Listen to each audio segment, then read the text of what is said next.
Hi, welcome to Bequinox, Los Angeles Burning Man regional event. This is my camp. This is my campmate Kayleigh and my campmate Christine. And Penguin and Penny are co-hosting as usual. So this is part of our self-discovery online workshop that's happening in April. So we are doing D for depression in the A to Z blogging challenge today. And so I will be interviewing Christine and Kayleigh. Christine, what has been your background in medicine? Oh, my background in medicine? I went to medical school for a bit when I was 18 and I dropped out, and I am not a doctor, and recently I'm an EMT. I'm certified EMT for the past 4 years and was trying to get into physician assistant school. That is my background in medicine. Oh, cool. It's very interesting. And Kayleigh, I have a little introduction. Kayleigh is a social worker. She works with mentally ill homeless people. She's always been drawn to service, including the Peace Corps. Yeah. What did you do at the Peace Corps? Well, I served in Indonesia. I was a English teacher senior grade, at high school. So I taught about 16, 17-year-olds English. Oh, That was my primary job. cool. And so now you're working with the homeless. Yeah. What have you found that helps with their problems? Well, that's such a broad question because there's so many different things. I mean, we're people, and so we all have problems, and we all have different problems. And so, I think oftentimes we don't always treat homeless people with the same dignity and respect that we would a normal, or just like the average person you see out on the street. And I, from my experience, have really grown connected with my clients and just understanding the humanity of what they're going through. Christine, I believe you've worked with homeless people as well? Yes, I have. What's your experience been? My experience is I volunteered with Venice Incorporated. It's a nonprofit in Los Angeles that helps homeless youths aged 18 to 25 find permanent housing and also jobs. And also what I found is it's very easy to be homeless. Most of us are one paycheck away from the street, and just because you're homeless doesn't make you any less than anyone. Yeah, the youths are great, and it's an issue that we all need to confront. Yeah. And Kayleigh, what's your self-care regimen? Oh, it always kind of varies on what I'm specifically going through, but as just a general rule, I like to create like calm, beautiful spaces for myself. So, my room is just a really sacred space. I like to have candles. I like to journal and just like take care of myself. So I like to get my nails done and just like a pampering thing. Because it makes me feel good and beautiful to be in these beautiful spaces, so that I can go out into the world and still have a nurturing place to return to. Nice. What kind of things do you journal about? I've just been journaling for the past 5 or 6 years to just document what I've been thinking, where I've been at, my experiences, funny stories, or if I need to process something, I use it as a tool. Oh, that's very interesting. Yeah. And Christine, what's your self-care regimen? I try to get enough sleep. My same thing is my home is sacred space. Try to, I'm big into yoga, hiking, meditation. It really helps with dealing with depression and coping skills. That's my self-care. Oh, and baths. Yeah. Baths. Natural baths. So do you have baths with your candles? Yeah, just Yeah, little that's bubble nice. And wine? Yeah, Yeah, and sometimes. bath. Yeah. Is there another way? Is there any? Have either of you tried those aromatic type of candles? You know, the lavender, the scents are supposed to Oh, yeah. Yeah, I have one on my desk at work. Oh, yeah, which smell is it? I have, I really like pine. Oh, nice. That would be outside. Yeah. How about you? Do you have a special smell that you prefer? I like lavender, and I like eucalyptus spearmint. It's very calming, Yeah. stress relief. I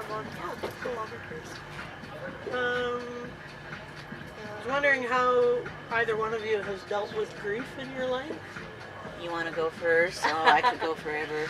I've actually been really fortunate to not have a whole lot of loss in my family yet.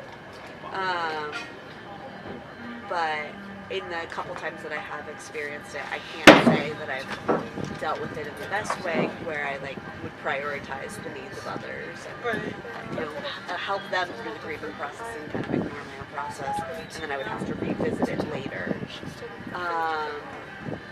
But now it's accepting that I should take time for myself to really appreciate the relationship I had with the person, prioritize time to have some Christine? Grief. I have lost a lot of loved ones in my life. When I was 9, there was a car accident that took the life of my maternal grandparents, my 9-year-old girl cousin, and her grandfather. It was my first time in, 4 caskets. I was 9. I was always a sensitive child. I knew what that meant. They weren't coming back. And then, my own mother died when I was 19. She had thrown a clot, probably had pulmonary embolism, died at 49. And my father died 3 years ago. He died of pulmonary fibrosis, and he was 69. He was a pack-a-day smoker in his 20s. So I've had a lot of grief. Not many people at my age, I'm 35, have lost both parents. Yeah. It's rough. Yeah, it is. Yeah, I just live with it.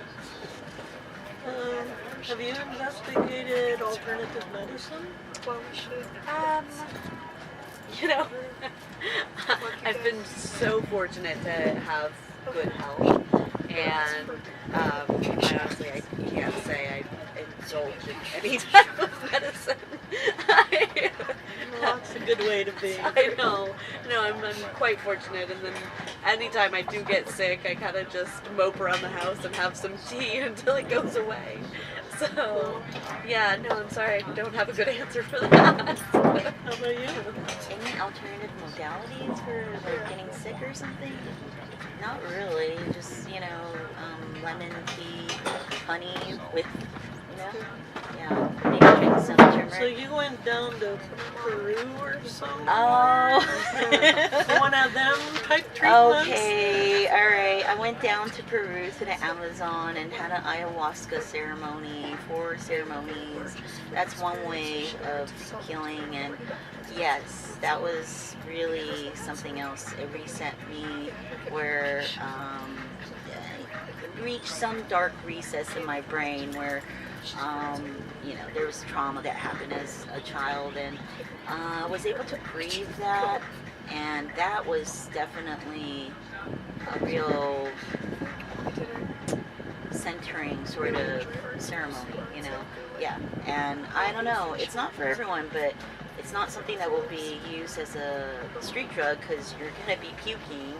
But I would redo it again. Ayahuasca for sure. It definitely shuts down that part of your brain that thinks you're separate from everyone, and really humanity is all one. Cool. Very cool. Yeah. I chose against pursuing social work way back after my sociology degree because I didn't think that I could handle other people's problems and emotions. So how do you keep from being too empathetic? You want to go first? Yeah. So, I mean, empathy is just something that drives me. It's a part of the human experience. But I definitely do have to, establish what my role is with the person I'm working with. So my role is to help them or to set boundaries with them, and so it's not a personal relationship. It's definitely a working relationship, and my having my own like countertransference there would help that. And so I have to have those boundaries both for myself and to not be counterproductive to the whole goal of what I'm trying to do. I wouldn't have thought of boundaries. That's a good point. Yeah. I mean, I absolutely adore my clients. I think they're wonderful, but they're not my friends, and I can't be attached to them in that way. Right. Yeah. And what about you, Christine? Oh, yes. For medicine or any sort of work you do with people, you gotta have a heart, but yeah, you need to have some boundaries. And otherwise, you get so sucked into other people's problems, it's not healthy for them or you to help anyone. Right. Do you ever feel lonely? I know we were talking about this a little earlier. Of course, yes, I experience loneliness. But again, I'm quite fortunate to have a really good support network that I can rely on. I can send a message to someone saying, I'm feeling lonely right now. And they're like, well, what are we going to do about it, And so I love the connection that I have with my friends. I mean, this type of thing, being out, getting to know people and having that connection really helps with, my brain that wants to rebel against me and say, but you are super lonely, and then I can challenge it. No, I'm not. Yeah, no, of course, human experience definitely lonely. Being an extrovert, meet people, but over the years, whenever I hit a rough patch, I kind of isolate. So I notice I get loneliness. I'm like, I haven't seen anyone for a few days, and I need to make that effort to reach out to people, But there are always people to catch me, and I forget, yeah. Is that still running? Maybe we just had this fun conversation. Yeah, with like, hi. It is. Yeah. Okay. Great. That's good. That was fun. Yes. So how are you enjoying your first festival? Oh, I love it. Yeah, everyone's been so great. Everyone's been so friendly, and I, got to experience some things that I probably wouldn't have normally done without this festival. I just just had fun. How about you, Christine? You had a good time here at the Equinox? This was a really good Equinox number 5 and had a blast. I would rank this as one of my favorites. We had so much fun dancing at the silent disco, meeting all these great people. It was fun. This was a good one. Thank you for helping me with my project. You're welcome. Of course. Thanks for interviewing me. Yeah.